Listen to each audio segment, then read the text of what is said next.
आदाब नमस्कार, मैं शाहिद उमर। स्वागत है आप सभी का सियासत टीवी के हिंदी समाचार में। आइए देखते हैं सबसे पहले हेडलाइंस।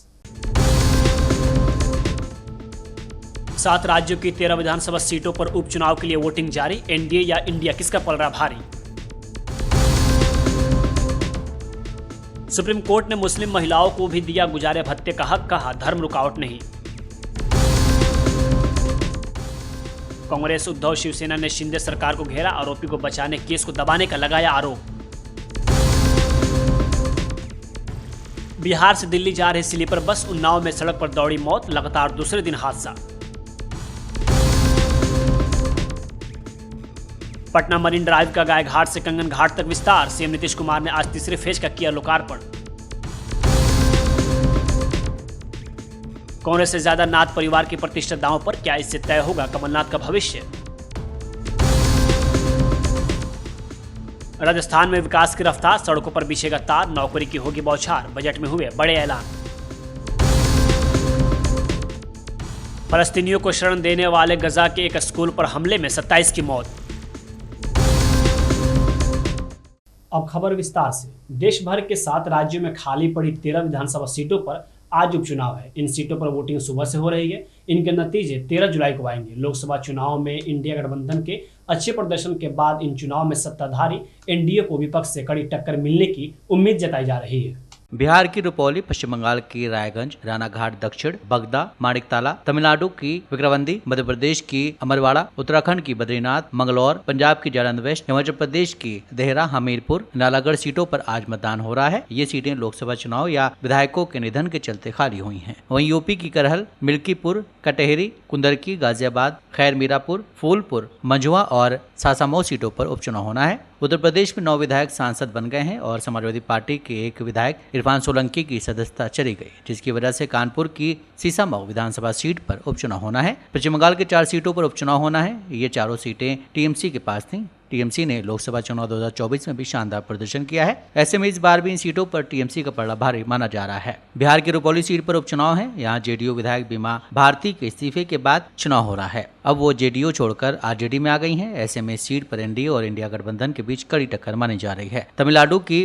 विक्रवंडी सीट पर भी उपचुनाव होना है। ये सीट डीएमके विधायक पुंगाजेथी के निधन के बाद खाली हुई है। इस सीट पर डीएमके और एनडीए के बीच कड़ा मुकाबला है। मध्य प्रदेश की अमरवाड़ा विधानसभा सीट पर भी उपचुनाव हो रहे हैं। यहाँ से कांग्रेस विधायक कमलेश प्रताप शाह बीजेपी में शामिल हो गए, इसलिए इस सीट पर उपचुनाव हो रहा है। उत्तराखंड की बद्रीनाथ और मंगलौर सीट पर उपचुनाव हो रहे हैं। हिमाचल प्रदेश की देहरा, हमीरपुर और नालागढ़ सीट पर उपचुनाव हो रहा है। सुप्रीम कोर्ट ने आज महिलाओं के भरण पोषण पर एक बड़ी लकीर खींचते हुए कहा कि इसमें धर्म बाधा नहीं है।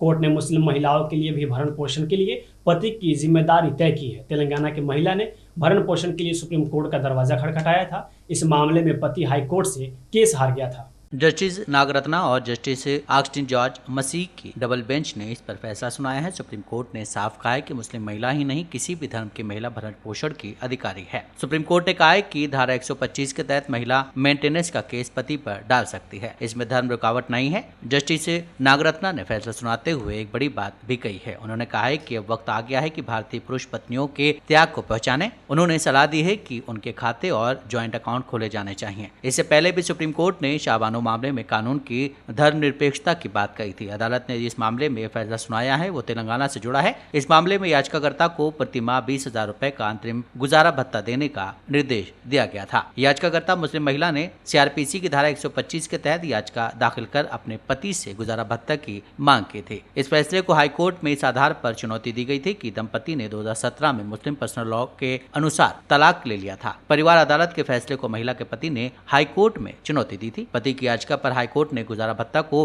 संशोधित कर 10,000 रुपए प्रति माह कर दिया था। इसके साथ ही अदालत ने पारिवारिक अदालत को इस मामले का निपटारा 6 महीने में करने का निर्देश दिया था। पश्चिम बंगाल के उत्तर दिनाजपुर में एक बार फिर टीएमसी और बीजेपी कार्यकर्ताओं के बीच झड़प हुई है। यहाँ पर रायगंज विधानसभा उपचुनाव के लिए रायगंज में एक मतदान केंद्र पर टीएमसी पार्टी कार्यकर्ताओं और बीजेपी उम्मीदवार मानस कुमार घोष के बीच झड़प हुई है। कृष्णा कल्याणी उपचुनाव के रायगंज विधानसभा सीट से टीएमसी के उम्मीदवार हैं। देखिए, वोटिंग परसेंटेज बहुत कम है। अभी तक 11% के आसपास वोटिंग परसेंटेज हुआ है। उसमें रायगंज टॉप में है। 9 बजे का ये डेटा है। और जिस तरीके से हर जगह पे वो रायगंज ले लीजिए, बागदा ले लीजिए, या आपका मानिकतला जहाँ पे टीएमसी खुद आगे थी, वहां पे 31 नंबर वार्ड में हर जगह में टीएमसी के गुंडे रास्ते के जो मोड़ होते हैं, जंक्शंस होते हैं, वहां पे खड़े हैं और चौराहे पे खड़े होकर लोगों को धमकाना, वोट नहीं देने जाने के लिए बोलना, ये सारी चीजें चल रही है। पूरे पश्चिम बंगाल के गुंडों को डिफरेंट 4 असेंबलीज जो है वहां पे एक्यूमुलेट किया गया है और गुंडई की कोशिश किया जा रहा है, क्योंकि तृणमूल को पता है कि जनता निकल के अगर वोट देंगे तो यह 4 में से 4 सीटें बीजेपी के झोले में आएगी। इसलिए तृणमूल कांग्रेस कोशिश कर रहे हैं कि थोड़ा डरा के धमका के लोगों को घर से निकलने से रोका जाए, लेकिन मुझे विश्वास है कि लोग निकलेंगे और वोट देंगे तो बीजेपी की जीत होगी। सर, रायगंज में अपना कैंडिडेट, बीजेपी का कैंडिडेट किसी जगह आप गए थे देखने के लिए, तब देखा गया कि तृणमूल के लोग जो है प्रोवोक करने की कोशिश कर रहे थे और उनके साथ काफी स्कफल भी हुई है, क्या कहेंगे? क्योंकि रायगंज में तो मैंने बोला, रायगंज सिर्फ नहीं, हर जगह पे जहां पे बीजेपी स्ट्रांग है, हर जगह पे जो चौराहा है, मोड़ बोलते हैं जिसे बंगाली में, जंक्शन होते हैं रास्ते के, वहां पे लोगों तृणमूल के गुंडे वहां पे खड़े हैं, लोगों को डराया जा रहा है और लोग वोट देने के लिए ना जाए और जाए तो उनको डरा के कि टीएमसी को ही वोट देना है, ये चल रहा है। महाराष्ट्र में पुणे के वल्ली में हिट एंड रन के इस मामले में कांग्रेस नेता विजय वडेट्टीवार ने मुख्यमंत्री एकनाथ शिंदे की सरकार को घेरा। उन्होंने राज्य सरकार और पुलिस पर इस मामले को दबाने की कोशिश करने का आरोप लगाया है। कांग्रेस नेता के अलावा शिवसेना यूबीटी नेता संजय राउत ने भी इस मामले में अपनी प्रतिक्रिया दी है। संजय राउत ने राज्य सरकार पर निशाना साधते हुए कहा कि इस मामले में आरोपी को बचाया जा रहा है। सरकार की तरफ से आरोपी को बचाने की कोशिश चल रही है।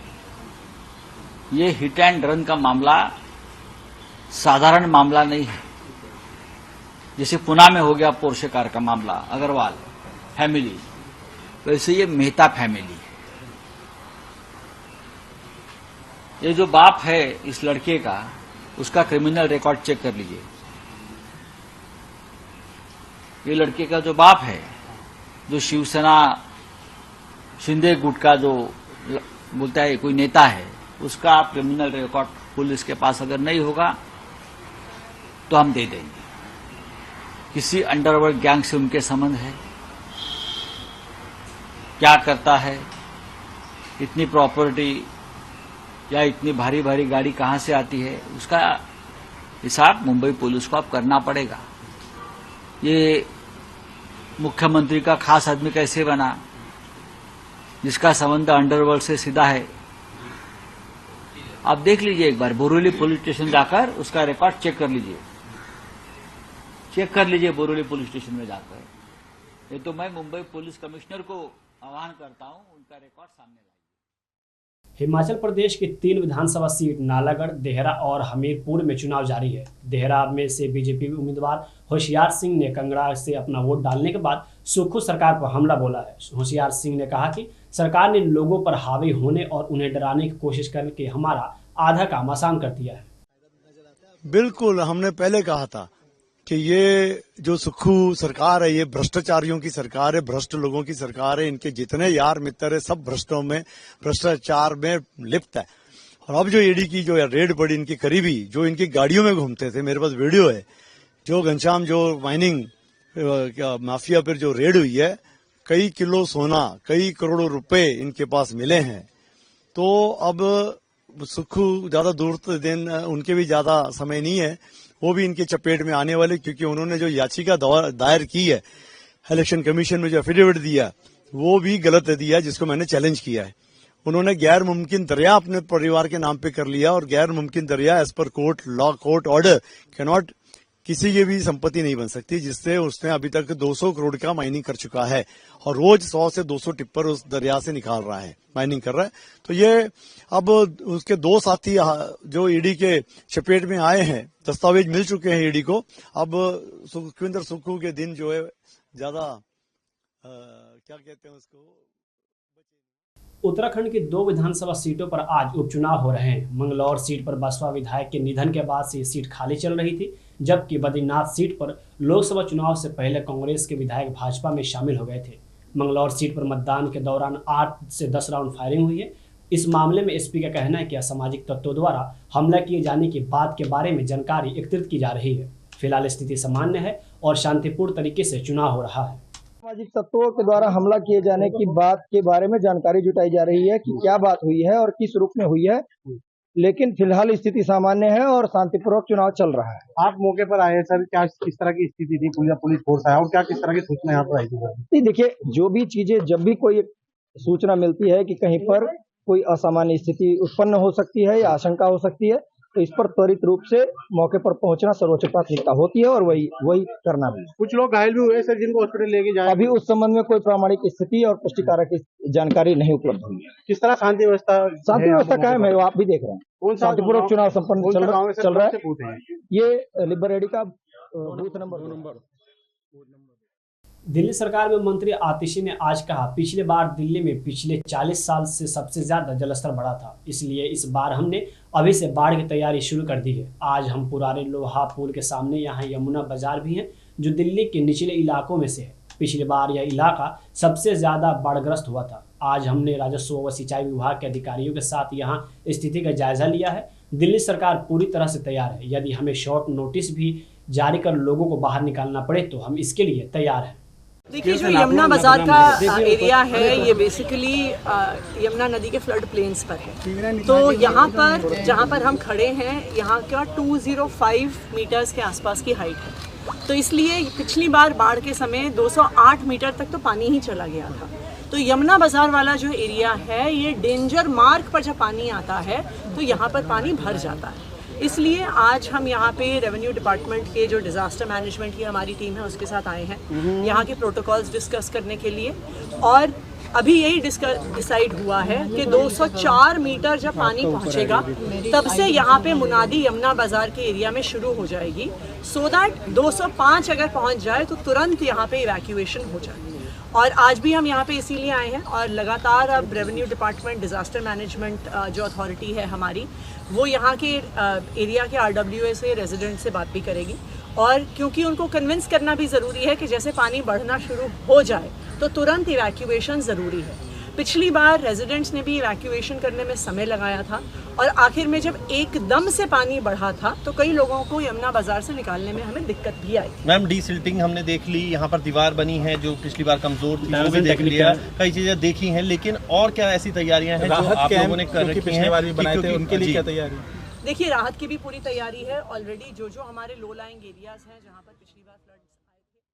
उत्तर प्रदेश के उन्नाव में भीषण सड़क हादसा हुआ है। बिहार के शिवहर से दिल्ली बस जा रही थी। यूपी के उन्नाव में लखनऊ आगरा एक्सप्रेसवे पर टैंकर और डबल डेकर बस में टक्कर हो गई। इस भीषण हादसे में 18 यात्रियों की मौके पर ही मौत हो गई। मरने वालों में 14 पुरुष यात्री शामिल हैं। इनके अलावा 2 महिलाओं और 2 बच्चों की भी मौत हादसे में हो गई है। 30 पैसेंजर्स के घायल होने की सूचना सामने आई है। हादसा इतना भयावह था कि टक्कर लगते ही बस कई पटरी खा गई। इसके बाद वो टुकड़ों में बट गई। देखिए, दुर्भाग्यपूर्ण घटना ये घटी सुबह पर, जिसमें जो बस है एक कोई नमस्ते बिहार करके ये बस चलती है बिहार के शिवहर डिस्ट्रिक्ट से और दिल्ली के लिए। तो इसमें काफ़ी यात्री सवार थे और इस बस ने आगे जा रहे दूध के टैंकर में टक्कर मार दिया और बीच से ही बस फटते हुए चली गई, जिसकी चपेट में जो लोग आए उनकी ऑन स्पॉट डेथ हो गई और लगभग 18 लोग डेथ हुई है। 19 लोग घायल हैं जिनका इलाज चल रहा है। लगभग उनकी स्थिति स्टेबल है और जो सेफ हैं 22 लोग, उनके लिए अलग से बस की व्यवस्था कर दी गई है। इनको चाय पानी खाना करा करके यहाँ से इनके गंतव्य को रवाना किया जा रहा है। जी, इसमें यही कहना है कि हमारे डीएम साहब ने इसको संज्ञान लेते हुए आरटीओ साहब को यहाँ निर्देशित किया है और बस के इस खिलाफ जो है एक FIR भी पंजीकृत करा रहे हैं हमारे आरटीओ साहब। इस तरह की बसों पे अंकुश लगाने का अभियान उच्च अधिकारियों के निर्देश में भी चलेगा, जो कार्रवाई की जाएगी। बसपा सुप्रीमो मायावती ने हाथरस सत्संग भगदड़ कांड में SIT रिपोर्ट पर गंभीर सवाल खड़ा किए हैं। मायावती ने कहा कि SIT की रिपोर्ट घटना की गंभीरता पर आधारित न होकर राजनीति से प्रेरित ज्यादा लगती है। मायावती ने सूरजपाल उर्फ भोले बाबा की भूमिका पर रिपोर्ट में चुप्पी पर भी सवाल खड़े किए हैं। मायावती ने सोशल मीडिया प्लेटफॉर्म X पर लिखा है कि यूपी के जिला हाथरस में सत्संग भगदड़ कांड में हुई 121 निर्दोष महिलाओं व बच्चों आदि की दर्दनाक मौत सरकारी लापरवाही का जीता जागता प्रमाण है, किंतु SIT द्वारा सरकार को पेश रिपोर्ट घटना की गंभीरता के हिसाब से नहीं होकर राजनीति से प्रेरित ज्यादा लगती है। ये अति दुखद है। मायावती ने आगे लिखा है कि सती जानलेवा घटना के मुख्य आयोजक भोले बाबा की भूमिका के संबंध में SIT की खामोशी भी लोगों में चिंता का कारण है। साथ ही उसके विरुद्ध कड़ी कार्रवाई के बजाय उसे क्लीन चिट देने का प्रयास खासा चर्चा का विषय है। सरकार जरूर ध्यान दे ताकि ऐसी घटनाओं की पुनरावृत्ति न हो। गौरतलब है कि हाथरस कांड की जांच के लिए गठित एसआईटी ने अपनी रिपोर्ट शासन को सौंप दी है। इस रिपोर्ट में स्थानीय प्रशासन की लापरवाही और आयोजकों को घटना का जिम्मेदार बताया गया है। हालांकि सूरजपाल उर्फ नारायण साकार हरि उर्फ भोले बाबा का कोई जिक्र नहीं है। रिपोर्ट आने के बाद भी सरकार की तरफ से एक्शन लेते हुए एसडीएम सीओ समेत 6 लोगों को निलंबित कर दिया गया है। हालांकि अभी तक भोले बाबा से न तो पुलिस ने पूछताछ की हो, न ही उसके खिलाफ एफआईआर दर्ज की है। उत्तर प्रदेश के मानसून के सक्रिय होते ही अच्छी बारिश हो रही है। हालात ये है कि मुरादाबाद में बाढ़ जैसी हालात है। मुरादाबाद में पिछले 24 घंटे में हुई बारिश की वजह से सड़कें तालाब बनी हुई है। स्मार्ट सिटी की सूची में शुमार मुरादाबाद का ड्रेनेज सिस्टम बारिश में ऐसा धड़ाम हुआ है कि बारिश बंद होने के बाद भी तमाम इलाकों में सड़कें पानी में डूबी हुई है, जिससे लोगों को जान जोखिम में डालकर बाहर आना जाना पड़ रहा है। 3.5 फीट पानी है यहाँ। क्या क्या कहाँ घुस गया पानी? पानी तो फिलहाल में सारे इलाकों में चारों तरफ। अच्छा, खेत कितने? खेत भी बहुत जो है फसल है बहुत नष्ट हो गई है। अच्छा, कौन कौन सी फसल नष्ट हो गई? बस ये धान है और ये गन्ना है। अच्छा, और ये जवार है, ढोरों को चारा खाने का। नुकसान ज्यादा नुकसान है। अच्छा, तो आना जाना कैसे? आने जाने में तो बहुत कठिनाई हो रही है इस टाइम, पानी में से निकल के। हाँ। अच्छा, तो घरों में भी घुसा है क्या पानी? घरों में तो कुछ गाँव में है, लेकिन फिलहाल में ज्यादा आवाज जो नुकसान है जंगल में ज्यादा। कितना नुकसान है, मतलब कितने गांव चपेट में है पानी के?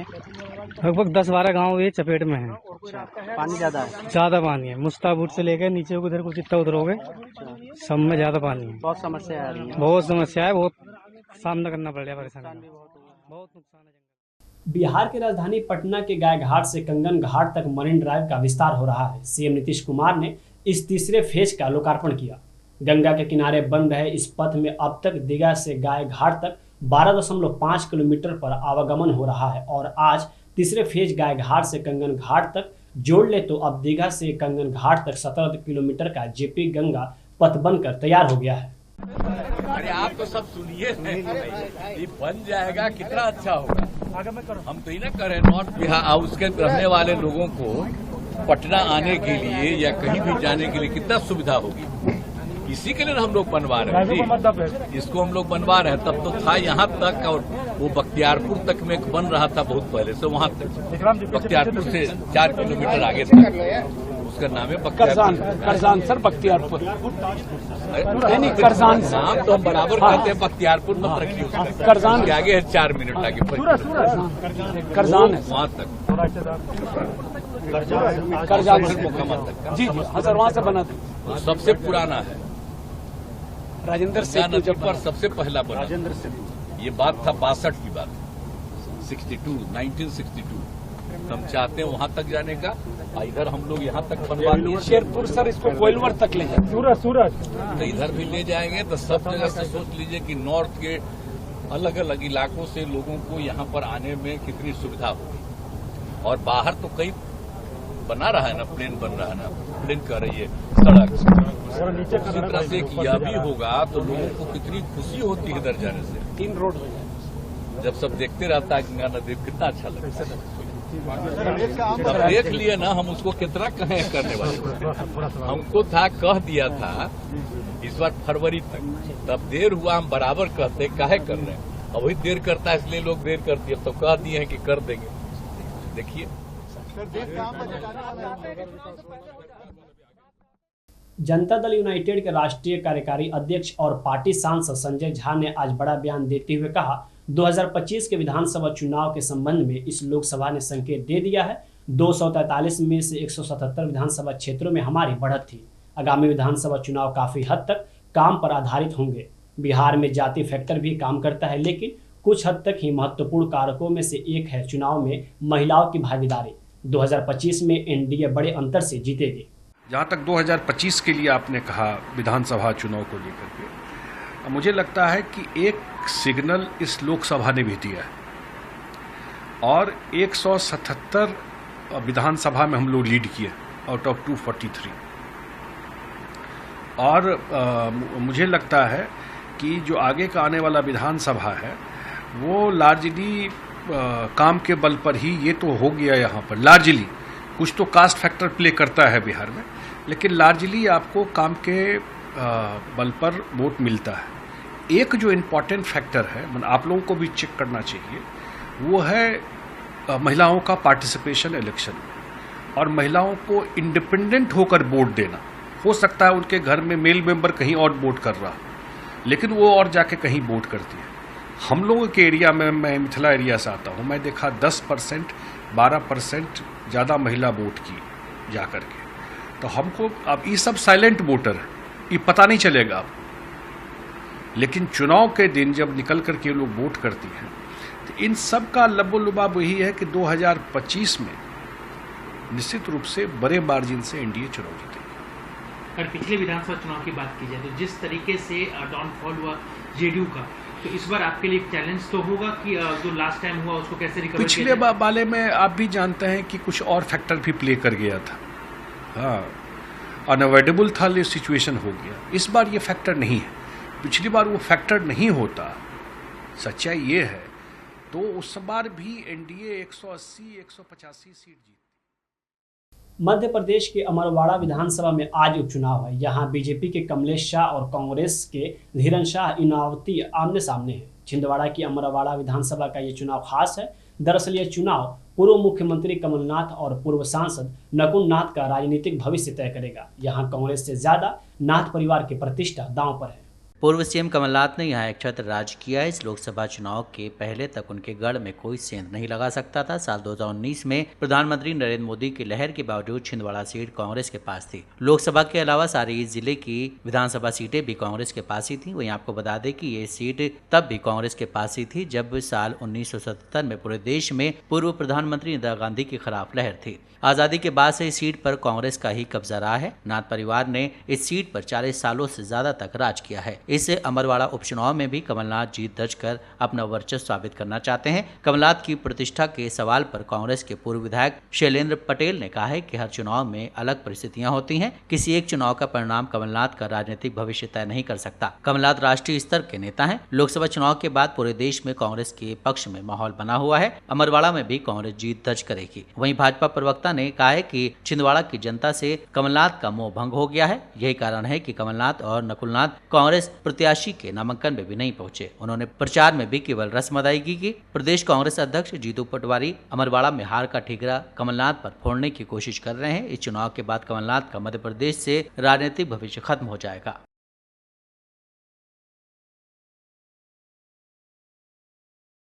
राजस्थान के नवनिर्वाचित भजनलाल सरकार ने आज विधानसभा में अपना पहला पूर्ण बजट पेश किया। राजस्थान सरकार के वित्त मंत्री दिया कुमारी ने बजट पेश किया। इस दौरान उन्होंने कई नई परियोजनाओं का ऐलान किया। राजस्थान सरकार ने इस बजट में विकास पर जोर दिया है। महिलाओं पर भी इस पूर्ण बजट में ध्यान दिया गया है। बजट में पर्यटन को बढ़ावा देने पर भी जोर दिया गया है। वहीं राजस्थान सरकार की तरफ से पेश किए गए बजट में कई बड़े ऐलान किए गए हैं। बजट भाषण के बीच राजस्थान के शिक्षा मंत्री मदन दिलावर ने कहा है कि मुख्यमंत्री भजनलाल शर्मा के नेतृत्व में प्रदेश सरकार ने 21,744 पदों पर नियुक्ति दे दी है। इसके अलावा 59,000 पदों के लिए विज्ञापन जारी हो चुके हैं। साथ ही 17,500 पदों के लिए परीक्षा आयोजित की जा चुकी है। 6,000 पदों की वित्तीय स्वीकृति जारी हो चुकी है। सड़कों के निर्माण के लिए 9,000 करोड़ रुपए खर्च होंगे। प्रदेश में पहली बार 2,750 किलोमीटर से अधिक की लंबाई की 9 ग्रीनफील्ड एक्सप्रेसवे बनाए जाएंगे। इसके लिए 30 करोड़ की लागत से डीपीआर बनाई जाएगी। वित्त मंत्री दिया कुमारी ने कहा है कि 15,000 करोड़ रुपए खर्च करके 25 लाख घरों को पानी देने का लक्ष्य रखा गया है। निश्चित रूप से ये बजट है जो हमारे यशस्वी मुख्यमंत्री जी का जो विजन और जो सोच है, हमारे यशस्वी प्रधानमंत्री जी का जो विजन है, उस विजन को लेते हुए विकसित राजस्थान किस तरह से बने उसको लेते हुए हर क्षेत्र हर वर्ग को छूता हुआ बजट है। निश्चित रूप से राजस्थान के विकास के हक में और इसके उत्थान के हक में बजट आएगा। आपको लगता है कि जब बजट का पिटारा खुलेगा तो हर वर्ग हर क्षेत्र को सौगात? निश्चित रूप से हर क्षेत्र हर वर्ग को मिलेगी सौगात। गाजा में विस्थापितों को आश्रय देने के लिए इस्तेमाल किए जा रहे स्कूल पर मंगलवार को हुए हमले में कम से कम 29 लोग मारे गए हैं। फलस्तीन के सूत्रों ने यह जानकारी दी है। 4 दिनों में यह चौथी ऐसी घटना है। हमास ने इन मौतों के लिए इजराइल को दोषी ठहराया है। इजराइल की सेना ने बताया कि उसने इलाके में हमला किया है और वह इस घटना की समीक्षा कर रही है। साथ ही उसने आशय के रूप में इस्तेमाल किए जा रहे गाजा स्कूलों पर शनिवार से 3 अन्य हमलों की बात को भी स्वीकारा है। खान यूनिस में नासिर अस्पताल के एक सबूत ने कहा है कि हमले ने आबासन में अल औदा स्कूल के प्रवेश द्वार को निशाना बनाया, जिसमें 29 लोग मारे गए और दर्जनों लोग घायल हुए हैं। पीड़ितों को नासिर अस्पताल में ले जाया गया है। हमास द्वारा संचालित मीडिया कार्यालय ने इजराइल पर भयानक नरसंहार का आरोप लगाया है। साथ ही मरने वालों की संख्या 29 बताते हुए कहा है कि इसमें अधिकांश महिलाएं और बच्चे थे। वहीं एक सूत्र ने बताया कि हम स्कूल के प्रवेश द्वार पर बैठे थे, अचानक और बिना किसी चेतावनी के रॉकेट दागे गए। इजरायली सेना ने कहा है कि वायुसेना ने स्कूल के पास हमला करने के लिए गोला बारूद का इस्तेमाल किया था। साथ ही सेना ने एक बयान में कहा है कि घटना की समीक्षा की जा रही है। हमास संचालित क्षेत्र के अधिकारियों ने कहा है कि स्कूलों पर पहले हुए हमलों में कम से कम 20 लोग मारे गए थे। वहीं इजराइल ने कहा है कि उन तीनों हमलों में स्कूलों में छिपे कुछ लोगों को निशाना बनाया गया था। स्वास्थ्य मंत्रालय के मुताबिक शनिवार को मध्य गाजा के नुसीरात में संयुक्त राष्ट्र द्वारा संचालित अल जौनी स्कूल पर इजरायली हमले में 16 लोगों की मौत हो गई। फिलिस्तीनी शरणार्थियों के लिए संयुक्त राष्ट्र एजेंसी ने कहा है कि उस समय 2000 लोग वहां शरण लिए हुए थे। गाजा की नागरिक सुरक्षा एजेंसी के मुताबिक अगले दिन गाजा शहर में होली फैमिली स्कूल पर हमले में 4 लोग मारे गए थे। हिंदी समाचार यही समाप्त होता है। मुझे दे इजाजत। बाकी खबरों के लिए बने रहें सियासत टीवी के साथ।